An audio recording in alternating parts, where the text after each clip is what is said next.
Hi, this is Daniel DiTuro.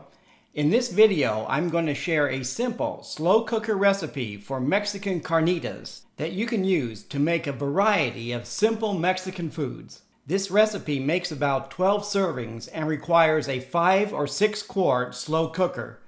For smaller cookers, you can cut the recipe in half. The ingredients are 1/2 onion diced, about 1 teaspoon of dried oregano or marjoram, 1 teaspoon of dried thyme, 1 teaspoon of ground black pepper, about 1/2 teaspoon of cumin, 1/8 teaspoon of ground cloves, 1 tablespoon of kosher salt or 1½ teaspoons of table salt, about 4 to 6 cloves of fresh garlic sliced, depending on size, or about 1/4 teaspoon of garlic powder.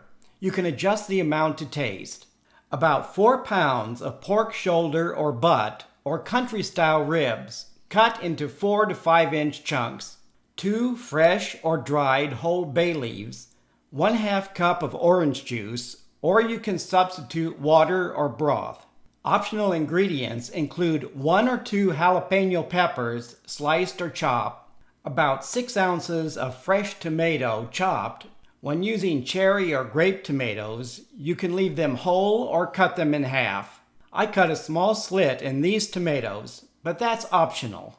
Corn or flour tortillas are served with carnitas, not used for other recipes.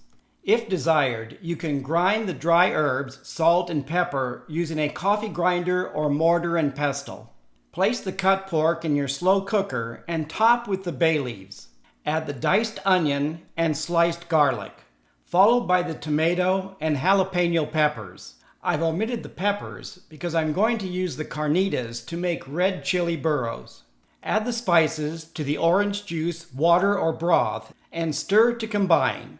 Pour the mixture over the ingredients in your cooker. Cover the cooker and set on low if you want it to cook all day, about 11 to 12 hours, or high to cut the time in half to about 5½ to 6 hours.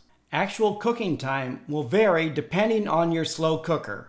Your carnitas are done when easily pierced with a fork. Use a slotted spoon to transfer the pieces of meat to a bowl or your work surface. Use 2 forks to shred the pork. At this point, you can discard any large pieces of fat if desired. Most restaurants serve crisp and sometimes dry and chewy carnitas. If you like crisp carnitas, place an oven rack about 4 to 5 inches from your broiling element and set your oven on broil. Place all or part of the shredded pork on a baking sheet and pour about 1/2 to 1 cup of the juice over the meat.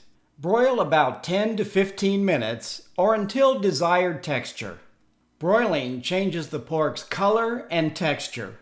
A 5-ounce serving has about 390 calories, 8 grams of saturated fat, 325 milligrams of sodium, 2 grams of carbohydrates, and about 41 grams of protein. Please leave a comment if you have any questions about this video. Thank you for watching and healthy eating.